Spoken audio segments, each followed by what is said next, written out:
right, y'all, we back with another one. I know it's been a minute. A lot of people's favorite fighters went down. So let's go ahead and dive straight into this with UFC 308. In the main event, we called it. Well, I called it.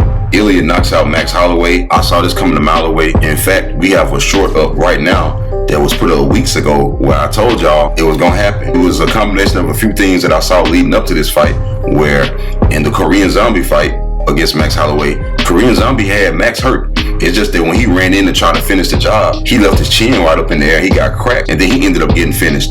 But the reality is he did hurt Max. I know people don't like to see things when you like a fighter. A lot of times when you like a fighter, you ignore certain things, you ignore certain vulnerabilities that they show. And instead of being honest about it and saying, hey, that didn't look too good, you might want to work on that, you just pretend like it didn't happen. But other fighters are going to see it and they're going to study it and they're not going to ignore it. Even with Ilia, I saw some things last night where I'm like, yeah, you might want to clean that up if you're going to be fighting Diego Lopez. But so then in the next fight against Justin Gaethje, Max got dropped, but it was not counted as a knockdown. But he clearly got dropped. Clear as day. They didn't count it because they wanted to keep that record of never been knocked down, never been knocked out. And then it backfired. Even against Dustin Poirier, he got hurt bad. And we talking about Dustin is a dangerous guy, a hard hitter. The thing is, Max Holloway, I think he has the record for most significant strikes absorbed, or he's close to it. And that's the thing. Whenever you take damage like that, the accumulation of it can affect you long term. Maybe in the next couple of fights, it can affect you eventually. And that's the thing, man, because we see fighters like that, they take all this damage and then kind of towards the end of their career, they start getting knocked out. Because even Ilia said it before the fight. He said, I don't want to be known as having a great chin. He said, I don't want to take damage like that. It comes at a cost because his style is so exciting, but he has taken like a lot of damage. And Ilia said it before the fight. He said, I'm the hardest hitting opponent he ever fought against. That's why I'm going to knock him out. And he put those together, the fact that Max took a lot of damage and the fact that Ilia has a lot of knockout power. And he's never really been hit that hard. The person who hit the hardest that Max fought against was Jeremy Stephens, but Jeremy Stephens don't really land that much. So you got Ilia Topuria who hit just as hard as Jeremy Stephens, but he actually has better boxing. So this is kind of like a recipe for disaster for Max. And then, speaking of Dustin Poirier, one thing is, if you go back and look at that second fight against Dustin Poirier is about the closest opponent that Max has faced that has a style that resembles Ilia as far as standing up. And the reality is, Dustin had the boxing, he had the volume, the cardio, and he was hurting Max a lot in that fight, actually. And in fact, I've only ever watched that fight one time because I didn't like the way Max looked in that fight, and I didn't want to see Max getting brutalized like that. I saw enough my first time watching it to where I was like, yeah, man, I want to see a better version of Max, because I just felt like that fight didn't make sense anyway. And so I started thinking about it. I was like, Ilia's better than Dustin.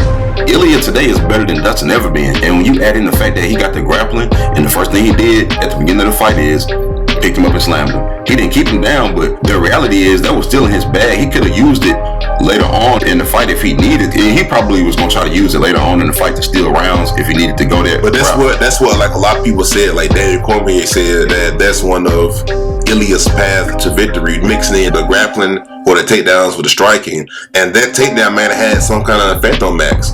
Because when you've been taken down before, and somebody's walking you down and you don't know if they're going to take you down or throw a punch, it's going to affect you. Well, even leg kicks. He didn't just let Max dance around and do whatever he wanted to do. Now, make no mistake about it.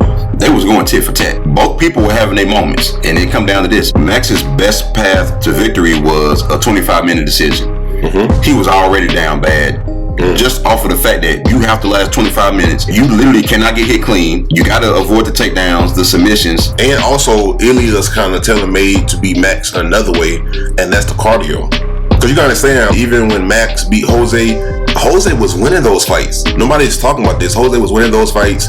Jose, the thing is, he paces himself, and the last 2 rounds, he kind of just fight at a certain pace, at a slower pace. The thing is, Ilia doesn't do that, and he has better cardio than Jose, so if he can fight like kind of how Jose was doing against Max and maintain that. Another thing is, there's only so much damage you can take, man. If you're getting hurt in the first 2 rounds or getting hit and it's affecting you, in the 4th, 5th round, you're not going to be the same as you were in the first round. And the crazy part was, Ilia was just mixing up a few of his tools.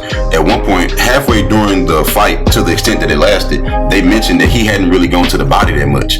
And we know that that's one of his favorite punches, but he was just, and he started digging to the body right after they said that. I want to say like maybe twice or so. At some point, he only had like 3 strikes to the body or something like that. And he was breaking them down with the leg kicks, the body punches. Like he was really going to mix everything up. And the thing is, Max's path to victory was dance around him for 25 minutes. I think Ilia was also pacing himself too, because you got to be worried about Max's cardio. And Max is still dangerous. Because I was thinking like, why didn't he get Max against the cage and go to the body and then go over the top like he did against Volk?